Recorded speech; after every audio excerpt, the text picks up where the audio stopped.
ඉතින් ඔයාලා හැමෝටම සුබ දවසක්. අදත් මම ඔන්න ඔයාලට අරගෙන ආව තවත් එක ලස්සන කීටි කතාවක්. මේ කතාවත් ඇත්තම සිද්ධියක් පදනම් කරගෙන කරපු එකක් නිසා මේකේ තියෙන නම් ගම්නම් වෙනස් කරලා තමයි තියෙන්නේ. මම හිතනවා ඒකට ඔයාලා මාත් එක්ක තරහ වෙන එකක් නෑ කියලා. ඔයාලා හැමෝටම ආරාධනා කරනවා මේ කතාව රස විඳින්න එන්න කියලා. එහෙනම් අපි යමු කතාවට.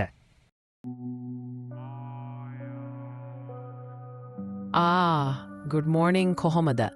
අද නම් තවත් ලස්සනට පේනවා. එහෙම කිව්ව අපේ ඔෆිස් එකේ සමන් මහත්තයා. පොර තමයි අපේ බ්‍රාන්ච් එකේ ලොක්කා. මිනිහට කොහොමත් ලස්සන ගැනු කෙනෙක් වෙන්න පැණි හලන එක තමයි වැඩේ. සමන් එහෙම මැඩම්ට කිව්වට මිනිහට උත්තරේ හම්බුනේ මේ විදිහට. good morning නෙවෙයි මිස්ටර් සමන්. තමුන් අද අර ෆයිල් ටික ඉවර කරලා ඉක්මනට මට එවන්න චෙක් කරන්න. තේරුණාද? පේනවනේ ඒ තමයි අපේ ශ්‍රියානි මැඩම්ගේ හැටි. එයා තමයි අපේ ඔෆිස් එකේ ගිනුම් අංශයේ ලොක්කා. ඒ කියන්න එකවුන්ටන්ට්. අපේ ඔෆිස් එක තියෙන්න බොරල්ලේ. ප්‍රයිවට් කම්පනි එක. පඩි මදි වුණත් රස්සාවක් කරන්න ඕනි නිසා කට්ට කාගෙන ඉන්නවා. ඉතින් මේවා කිව්වත මට කියන්න බැරි වුණානේ මම කවුද කියලා. මගේ නම ගයාන්. මට වැඩි වයසක් නෑ. ඔෆිස් එකේ ඉන්න පිරිමි අයගෙන් බාලම කෙනා මම. පළලු පෙනුමට හිටියට මම ලස්සනයි කියලා හැමෝම කියනවා. උසපහයි 4ක් විතර.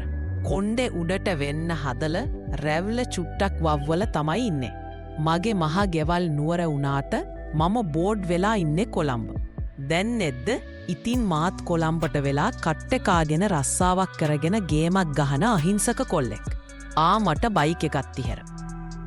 සමන් මහත්තයට ශ්‍රියානි මැඩම් එහෙම කතා කරලා යනකොට ඊට ටිකක් පිටිපස්සෙන් හිටිය මම. මමත් ඉතින් වෙනද වගේම මැඩම් good morning මැඩම් කියලා කිව්වා. එතකොට මැඩම් මගේ දිහා බලලා හරිම හුරතල් විදිහට good morning ගයාන් කිව්වා.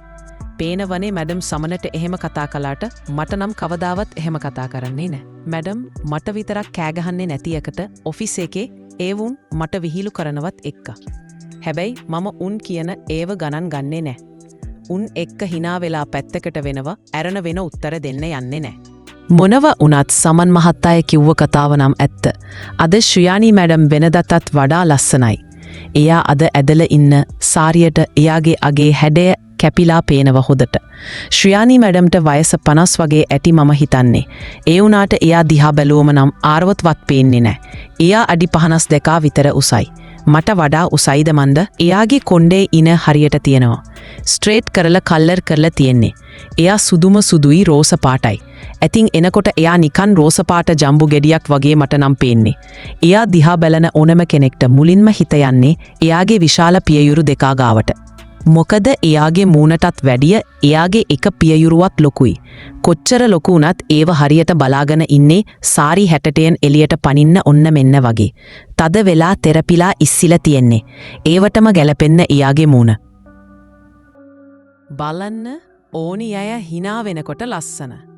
එයාගේ සරාගී ඇස්වලින් පිරිමියෙක් දිහා බැලුවම කාටවත් එක දිගට ඒව දිහා බලාගෙන ඉන්න බෑ.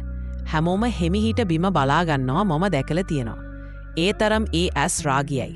එයාස් වලට නොඩෙවෙනි සුදුම සුදු කම්මුල්. කිස් එකක් දෙන්න ඇත්නම්. අයි එයාගේ චූටි තොල්. ඒව දකින හැම වෙලාවකම ඒ සරාගිය තොල් මට මොනවද කියන්න හදනවා වගේ මට දැනෙනවා. එයා මගේ ළඟින් ගියොත් එයාට යන්න ඇරලා ඉක්මනටම කරන්න අනිත් පැත්ත හැරිලා එයාගේ පස්ස දිහා බලන එක. අම්මෝ එයාගේ පියයුරු වලට හරියන්න පස්සත් ලොකුම ලොකුයි. එයා අඩිය තියනකොට තට්ටම් දෙක තාලෙට පැද්දෙනවා බලන් ඉන්න ආසයි. ඒවා ඉස්සිලා ඉනට හොදින් තද වෙලා තියෙන. උඩයි යටයි ලොකු උනාට මැද නම් ගානප තියෙනවා. ඒ කිව්ව එයාගේ එක නම් පොඩි ලොකු. පියයුරුයි යට ලොකු පස්සකුයි මැදට හීනි ඉගකු ආවම හිතන්නකෝ ලස්සන. දෙවිය නිවි සනසිල්ලේ මවපු රූප කියන්න මේවට තමා ඉතින්. මැඩම්ව මතක් කරල ස්වයං වින්දනයේ යෙදුන වාර නම් කොච්චර දන්න නෑ. එයා තනිකරම කාම දේනුවක්. ඔෆිස් එකේ හැමෝම මෙයාට පැණි හලන එක තමා ලැඩේ. ඒව නෙවෙයි අපි දැන් එමුකෝ කතාවට. ඔන්න ඉතින් ඔහොම ඔෆිස් එකේ වැඩ යන අතරේ දවසක් ඔෆිස් එකෙන් ට්‍රිප් එකක් යන්න ලැස්ති කළා. නුවර එළියේ තමයි යන්න දවස් 2 ගමන. යන අය කවුද කියලා ලිස්ට් එකක් ආවා මගේ ළඟටත්. මම ඉතින් මගේ නම ලියලා ඊළඟට කෙලින්ම බැලුව ශ්‍රියානි මැඩමුත් යනවද කියලා. අනේ එයාගේ නම නැනේ ලිස්ට් එකේ. මම අය උඩ ඉදන්න පහලටම බැලුවා. එයාගේ නම නෑ. අකවුන්ට් බ්‍රාන්ච් එකේ ගිනුම් අංශයේ තවරුත් යන්න නැද්ද? මම ෂේප් එකේ ඇහුව කට්ටියගෙන්. අපෝ උන් නොයන්න එකමයි හොද. මෙලෝ රහක් නෑ උන් කියලා කට්ටිය කිව්වා. ඒ උනාට මට නම් ඕනි ශ්‍රියානි මැඩම් ට්‍රිප් එක එනවට කියලා යාළුව දන්න නෑ. ඉතින් ඔහොම ටික දවස ගෙවිලා ගියා. ට්‍රිප් එකේ යන්න මගේ නම් ලොකු කැමතක් තිබුණේ නෑ. ඔයාලා දන්නව නෑ ඉතින් හේතුව. ඔන්න ඉතින් ට්‍රිප් එක යන දවස ආවා. මමත් උදේම ලැස්ති වෙලා ඔෆිස් එක ළඟට ආව බයික් එකේ. බයික් එක ඔෆිස් එකේ ඇතුළ ගෑරාජ් එකට දාලා අපි ආව ගමන යන බස් එක ළඟට.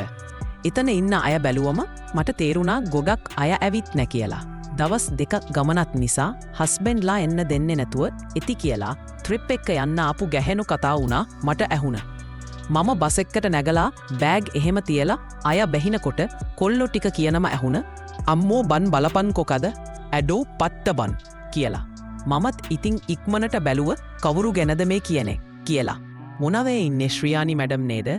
එයා ට්‍රිප් එක යන්න ඇවිත්තේ නේද? අම්මෝ මට ඉතින් මාරම සතුටුයි. කොල්ලෝ කිව්වා වගේ මැඩම් නම් මාරම හැඩයි. වෙනදට සාරියට ඒ තරම් හැඩට ඉන්න මැඩම් අද ඇදගෙන ඇවිත් ඉන්නේ හිරම හිර ඇගටම ඇලුන ඩෙනිමකුයි කොටම කොට ටී-ෂර්ට් එකකුයි. දාලා හිටියේ සුදු පාට සපත්තු දෙකක්. අම්මෝ මැඩම් නම් මාරම හැඩයි අද මම මටම කියාගත්තා. කොහොමින් හරි ඉතින් හැමෝම සතුටින් ට්‍රිප් එක යන්න පටන් ගත්තා. අපි යන බස් එක ලොකු AC බස් එකක්.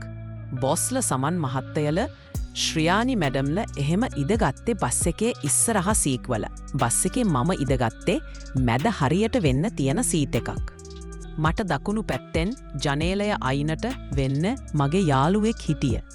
මම හිටිය බස් එක මැද මැඩම්ව පේන දුරින්.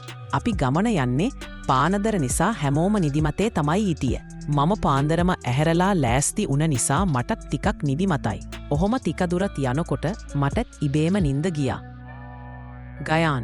ගයාන් එක පාරටම කවුරු හරි මගේ නම කියලා කතා කරන සද්දෙට මට ඇහැරුණා.